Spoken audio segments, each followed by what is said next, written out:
Die Bruderhofstraße im Münchner Stadtteil Sendling. Hier wohnt Iris Franz. Sie ist auch hier aufgewachsen. In einer Anlage der Baugenossenschaft München von 1871. Fast ihre ganze Familie lebt hier, verteilt auf verschiedene Hausnummern. Frau Franz, wer wohnt denn von der Familie jetzt wo? Also da wohnt mein Sohn seit August.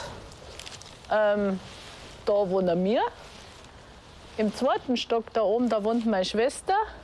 Im vorletzten Haus im Parterre, da wohnt meine Mama. Und im letzten Haus, im ersten Stock, da wohnen meine Schwiegereltern. Das ist ja wie am Dorf. Ja, schön. Das Leben der Familie ist eng verwoben mit der Baugenossenschaft. Ehemann Robert ist nebenberuflich Hausmeister in der Anlage. Sohn Kilian hilft mit. Nach Feierabend reinigen sie die Hinterhöfe und kommen, wenn es irgendwo klemmt. Robert Franz übernimmt das gern, denn ich bin da schon aufgewachsen in der Genossenschaft, allerdings in der Blumenau. Und 2001 bin ich an der Herzog.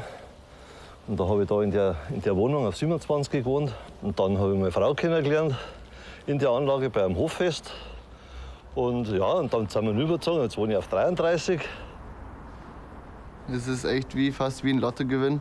Und wenn man so von den Freunden her schaut, die sagen immer, ja, das ist so teuer und ich kann mir das jetzt nicht leisten, weil ich ja meine Miete bezahlen muss. Wenn man das von einem anderen Blickwinkel sieht, dann ist das eigentlich schon echt top hier.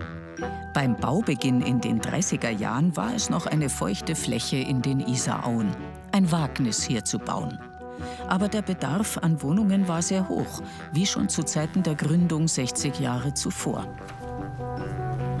Im Vorstand der Baugenossenschaft ist Gerhard Ongert. Der Genossenschaftsgedanke besagt, man legt Geld zusammen, um gemeinsam etwas zu bewegen. In diesem Fall Wohnungen bauen. Man hat in der damaligen Zeit, Ende 19. Jahrhundert, einen Missstand in München gehabt, wie heute immer noch. Einen Mangel an bezahlbaren Kleinstwohnungen, Kleinwohnungen. Und Arbeiterheim war der Begriff dafür, dass man für den Gesellen, für den Handwerker, für den Arbeiter eine Wohnmöglichkeit geschaffen hat, als letztendlich Selbsthilfe in der Solidarität einer Kleingruppe, einer Gruppe der Genossen, der Genossenschaft. Doch dafür braucht's Geld. Die Arbeiter selbst sind arm. Großzügige Förderer springen ein, unter ihnen König Ludwig II. Und Herzog Max in Bayern. Das Geld der Reichen fließt aber nicht nur aus Fürsorge. Man hat ein Problem natürlich auf der politischen Ebene auch gesehen, dass diese Arbeiterschaft politisch auch dann eine Radikalisierung abrutschen konnte. Und die Genossenschaft ist in der Richtung auch als Hilfsmittel, als Ventil, als kleines Ventil gesehen worden, dass man dieses Abrutschen in die politische Radikalität auffangen kann durch eine Häuslichkeit. Iris Franz arbeitet in einem städtischen Kindergarten, nicht weit entfernt. Als Hausmeisterin der Bruderhofstraße nimmt sie die Anliegen der Bewohner entgegen, bestellt die Handwerker und koordiniert die Aufgaben für ihren Mann. Zu Hause ist sie im ersten Stock.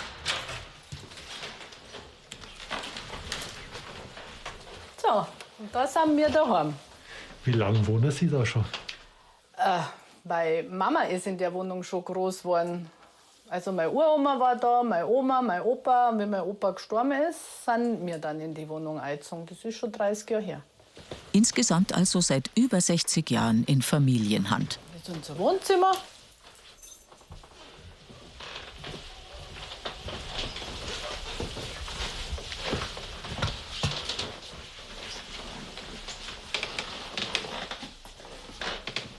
So, jetzt sind wir in unserer Küche. Die schaut ziemlich neu aus. Ja, die haben wir uns letztes Jahr reingebaut. Das macht man halt, wenn man günstige Miete hat, kann man sich das auch leisten.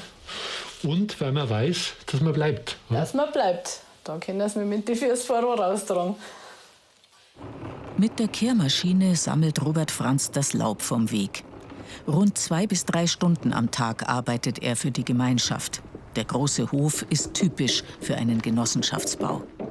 Die Bewohner sollen Luft haben und sich treffen können.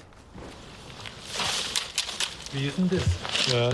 Da im Hof macht ihr da eure Feste oder was passiert denn da? Wir machen mehrere Feste. Also wir haben Hoffeste. Im Sommer einmal im Jahr haben wir ein Hoffest. Und dann machen wir so Winterfeste, wenn es aber von der Schneelage her passt. Also es muss passen. Dann machen wir so Schneebar und dann ich habe so eine Hütte gebaut und da wir dann Glühwein ausschenken. Kilian, für dich die Feste? Macht Spaß. Ich bin bekannt für meine Crepes, die ich in meiner kleinen Bude mache.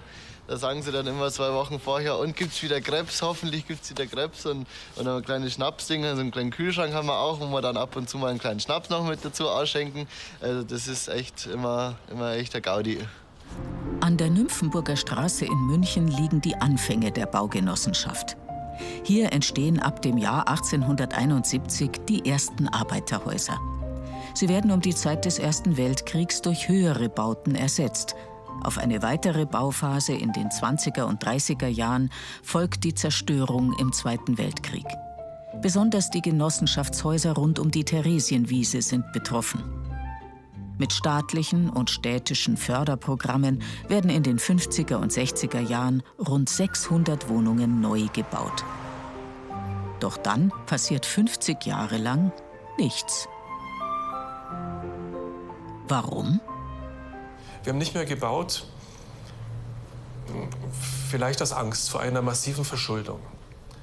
Wir haben einen Altbestand, den wir durch die Modernisierung gut in Schuss halten können. Das können wir. Wir können gut verwalten, wir können gut den Bestand auch halten. Und wir haben jetzt den Mut dann doch gefasst, vor allem, weil wir gemerkt haben, in München passiert vieles. Seit 2014 sind 14 neue Genossenschaften in München gegründet worden. Und wir haben schon ein bisschen neidisch darauf gesehen, was dort passiert. Nun also baut die Genossenschaft wieder in der Blumenau 100 neue Wohnungen. Teils als Neubau, teils durch Aufstocken. Geschäftsführerin der Genossenschaft ist seit 2013 Sandra Marko. Bauen im Bestand, keine einfache Aufgabe. Es ist tatsächlich eine Herausforderung für beide Seiten. Die Leute sind belastet, wir versuchen zu unterstützen, aber es gibt natürlich keine Baustelle ohne Lärm und Dreck. Zudem kommt noch, dass die Mieter bekommen neue Wasserleitungen und neue Elektroleitungen und haben dadurch natürlich auch wirklich in der Wohnung noch Belastung und Dreck. Abgesehen davon sind die Wohnungen der Genossenschaft heiß begehrt. Der Mietpreis liegt durchschnittlich bei 6 € pro Quadratmeter, etwa die Hälfte dessen, was sonst in München bezahlt werden muss. Aber neue Mitglieder kann die Genossenschaft keinesfalls mehr aufnehmen. Wir haben also noch mehrere 100 Vormerkungen. Diese Personen müssen wir zuerst mit Wohnraum versorgen. Und von daher macht es einfach keinen Sinn, wenn wir noch weitere Leute vormerken oder zum Mitgliedern machen. Wir bauen zwar jetzt, aber wir könnten 5-mal so viel bauen, so viel Nachfrage haben wir. Wohl dem, der bereits seit Generationen in der Genossenschaft lebt, wie die Familie Franz. Jedes Jahr holt Robert Franz einen Baum für die Anlage und schmückt ihn zusammen mit seinem Sohn Kilian. Sie werden bleiben, in diesem ganz besonderen Kosmos des sorglosen Wohnens mitten in München.